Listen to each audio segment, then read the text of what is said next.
হালিশহর থানার লকআপে ধৃতের অস্বাভাবিক মৃত্যুকে ঘিরে চাঞ্চল্য ছড়িয়েছে। মৃতের নাম বিরজু কেউটে। তিনি কাঁচরাপাড়া পুরসভার ২৩ নম্বর ওয়ার্ডের তৃণমূল কংগ্রেসের পদত্যাগী কাউন্সিলর জিনি শর্মা কেউটের স্বামী। পুলিশ সূত্রে জানা গিয়েছে, বিরজু কেউটের বিরুদ্ধে একাধিক অভিযোগ থাকায় তাকে গ্রেফতার করেছিল হালিশহর থানার পুলিশ। শনিবার ভোরে লকআপে তাকে অসুস্থ অবস্থায় পড়ে থাকতে দেখা যায়। এরপর দ্রুত তাকে কল্যাণী জওহরলাল নেহেরু মেমোরিয়াল হাসপাতালে নিয়ে যাওয়া হলে চিকিৎসকেরা তাকে মৃত ঘোষণা করেন।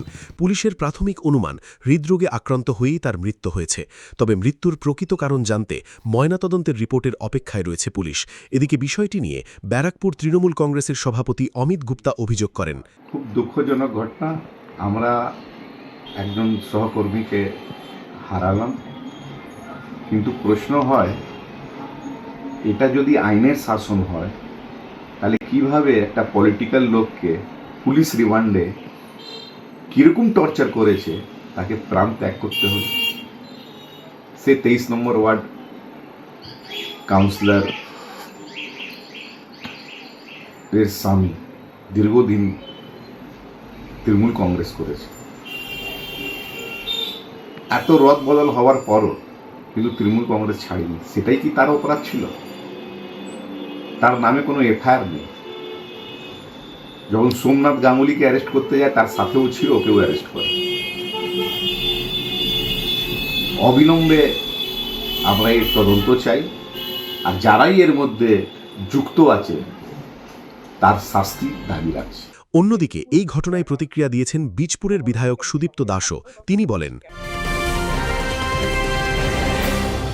উত্তর ২৪ পরগনা ও তার আশপাশের এলাকার মানুষের সেবায় ক্যাথ ল্যাবের মতো অত্যাধুনিক সুবিধা নিয়ে পরিষেবায় ব্রতী সারদা মাল্টি স্পেশালিটি হাসপাতাল।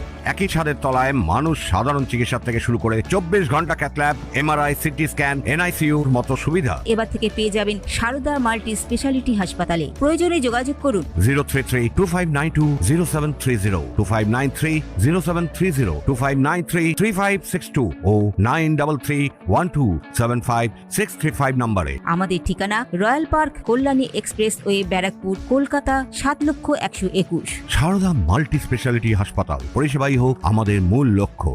দেখুন, তৃণমূলের প্রাক্তন কাউন্সিলর, তার স্বামী হচ্ছে বিরজু কেউটে।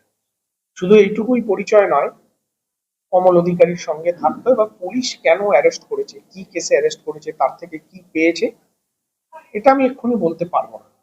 এটা প্রশাসন জানে। এবং কি কারণে মৃত্যুটা তার কি কারণে, স্বাভাবিক মৃত্যু নাকি যখন মৃত্যু, সেটা তো বিভিন্ন ডাক্তারি পরীক্ষা, পোস্টমর্টেম রিপোর্ট এর পর বোঝা যাবে। তবে প্রশাসনের মতন প্রশাসনের উচ্চপদস্থ অফিসাররা এটা দেখে নেবে যে কেন, কি কারণে হয়েছে, কেন হয়েছে। আমরা সরকারের তরফ থেকে সরকারিভাবে, আমি বিধায়ক হিসেবে বলতে পারি যে বীজপুরের প্রতিটা নাগরিক আমার চোখে সমান। প্রশাসন সেক্ষেত্রে আমার থেকে যদি কোনো সহযোগিতা তারা চায়, নিশ্চয়ই দেবো।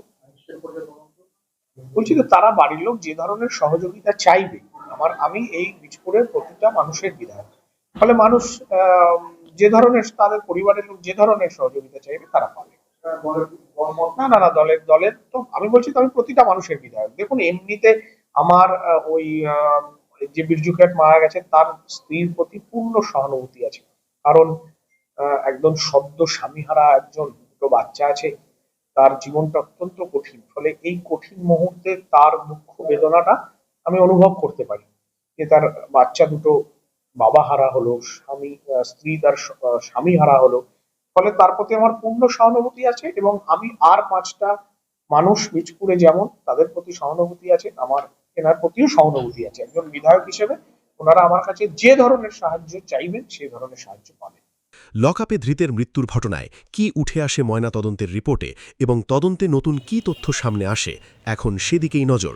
অরিন্দম রায়চৌধুরীর report, news Bengal today. Meghbela লাইভে আপনার পছন্দের টিভি চ্যানেলস সম্পূর্ণ বিনামূল্যে, শুধুমাত্র মেঘবেলা ব্রডব্যান্ডের কানেকশনের সঙ্গে। মেঘবেলা ব্রডব্যান্ড, বাংলার ঘরে ঘরে।